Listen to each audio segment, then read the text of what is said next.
Cricket சீரியஸ்னு தெரியும், cricket தெரியாது. But it's வர்த் இட்ல. நம்ம அதுக்கு தானே ஆக்டர்ஸ், புது விஷயம் ஒன்று கத்துக்கிறோம் அப்படிங்கிறப்போ. கத்துக்கிட்டீங்களா? அதுக்கு ஏதாவது பர்டிகுலரா ட்ரைனிங் இவ்வளவு மந்த்ஸ் போச்சு அந்த ஆமா, மாதிரி? 2 months போச்சு. கொஞ்சம் ஆமா, ஒரு குட்டி குட்டி பிரேக் விட்டு போச்சு. அதனால தான் இப்போ ஓரளவுக்கு அவ்வளோலாம் இல்லை, லைட்டா ஓகேவா இருக்கு. ஸ்மிருதி மந்தனா மாதிரி ஆடுவாங்க. ஓகே, கட் பண்ணி நீங்க எப்படி ப்ரோ? நீங்க வந்து இந்த பாய்ஸோட போய் கிரிக்கெட் விளையாடுற ஹாபிட்லாம் இருந்துச்சா, இல்ல வந்து இங்க வந்து தான் டைரக்டர் எனக்கு எதுல அடிப்பாருனே தெரியாது. நானும் சரி சிரிக்க கூடாதுன்னு. ஓகே, போய் சொல்ல விரும்பல. இல்ல, எனக்கு லைக் ஃபர்ஸ்ட் கிரிக்கெட் வந்து அதான் ஒரு டைம் கையில அடிபட்டுச்சு, ஒரு டைம் பால் வச்சு. அதுல இருந்து கிரிக்கெட்டே வேணாம் ஐயோ அப்படின்னு சொல்லிட்டு சின்ன வயசுல விட்டுட்டேன். ட்ராமா ஆயிடுச்சு ஆமா அடிச்சோனே. ஆமா, வேணாம் அப்படின்னு சொல்லிட்டு விட்டேன். அதுக்கப்புறம் நான் வரும்போது சீரியஸா நீங்க சொன்ன மாதிரி இது சீரீஸ், இது ஒரு நல்ல ஸ்டோரி அப்படிதான் வந்துட்டு எனக்கு தெரியும். எனக்கு இந்த நிறைய கிரிக்கெட் டயலாக்ஸ் எனக்கு இந்த நிறைய கிரிக்கெட் டயலாக்ஸ் எல்லாம் உள்ள இருந்தது. லைக் இந்த எல்பிடபிள்யூ இது அப்படிலாம் வந்துட்டு நிறைய இருந்தது. அதையே நான் வந்து ஒரு சீன்லலாம் அது பிஎம்டபிள்யூ அப்படின்ட்டேன். இல்லங்க, அப்படிதான் போச்சு எனக்கு. ஒரு கேப்டன் ஆஃப் தி ஷிப். இல்ல இப்போ சரி, ஓகே.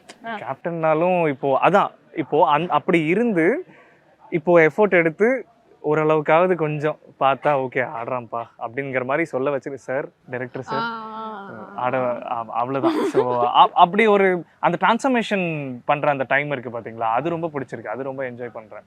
ஸோ அண்ட் ஸ்போர்ட் அப்படிங்கும்போது எனக்கு ரொம்ப இன்ட்ரெஸ்ட் நார்மலாக. ஏன்னா நம்ம டான்ஸ் அப்படிங்கிறனால நமக்கு அந்த ஸ்போர்ட்டில் ஏதோ ஒன்று பண்ணணும், ஏதோ ஒரு பணம் பண்ணணும் ஸ்போர்ட் அப்படின்னு சொல்லிட்டு. ஸோ அது கிரிக்கெட் கிடைக்கும்னு சத்தியமாக நினச்சே பார்க்கல. கிடைச்சிருக்கு. பட் அதுக்கு கொஞ்சமாவது உண்மையாக பண்ணுவோமேன்னு சொல்லிட்டு எஃபோர்ட் எடுத்து. உங்களுக்கு திருப்பி அந்த ஒரு பயம் வந்துச்சா கிரிக்கெட் பேட் எடுக்கிறப்போ? சீரியஸா ரொம்ப நர்வஸா இருக்கும் அது ஒரு மாதிரி. ஏன்னா நம்ம நார்மல் நான் அடி வாங்கினது ஸ்டெம்பர்ல. இந்த பாலை பார்க்கும்போதே பயமா இருக்கும். அதெல்லாம் எப்படா பிடிக்கிறது இது பண்றது இப்படிலாம் வந்துட்டு இருக்கும். ஸ்டிச்டு பால் அது சீரியல் அந்த சீரீஸ் தான் எடுக்கிறாங்க, கொஞ்சம் அந்த இதெல்லாம் இருக்கும், ஃபேக் பால்ஸ்லாம் இருக்கும், அப்பெல்லாம் கிடையாதா? இல்ல ரியல் பால் வச்சு தான் பண்ணுவோம். ஆமா, ஸோ அதெல்லாம் பார்க்கும்போது கொஞ்சம் இருக்கும். அப்புறம் போக போக நம்ம பசங்க பாண்டு அவங்கெல்லாம் வந்துட்டு ரியல் கிரிக்கெட்டர், பாண்டு கேரக்டர் பண்றவங்க. ஆமா, அவங்களாம் ரியல் கிரிக்கெட்டர். கிரிக்கெட்டே வாயில வரும். சார் என்ன சார், நீங்க எத்தனை episode director sir please watch this. பல எபிசோட்ஸ் வந்து எனக்கு கிரிக்கெட் வரலங்கறாரு, கேப்டன் வேற. சோ யா, அந்த மாதிரி பர்சன் டைரக்டர் சார் விக்ராந்த்னா அவங்களாம் வந்துட்டு சொல்லி கொடுத்துருக்காங்க. ஸோ அப்படிங்கும்போது கொஞ்சம் ஓரளவுக்கு ஆமாம் நாங்கள் சொல்லி கொடுத்து தான் நீ இப்படி ஆடுறியாடா அப்படின்னு சொல்லியும் நினைப்பாங்க. இப்போது ஓரளவுக்கு கொஞ்சம் இந்த ஷேடோ ப்ராக்டிஸ்லாம் கொஞ்சம் பண்ணி அப்படியே வருது. எனி இன்சிடென்ட்ஸ் நடந்துச்சு அந்த ரியலாக அடிப்பட்ட தருணங்கள் அந்த மாதிரி? நானும் நிறைய வாங்கியிருக்கேன். ஃபர்ஸ்ட் வாங்கின அடி என்ன?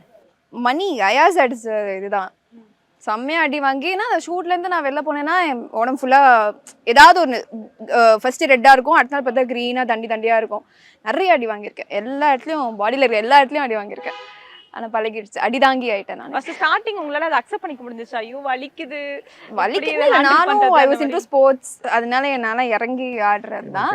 பேமெண்ட் கொடுக்குறாங்க இல்ல, பட் நிறைய அடி வாங்கியிருக்கேன் லைக் ஸ்போர்ட்ஸ்ல, அதனால இங்கே பழகிடுச்சு.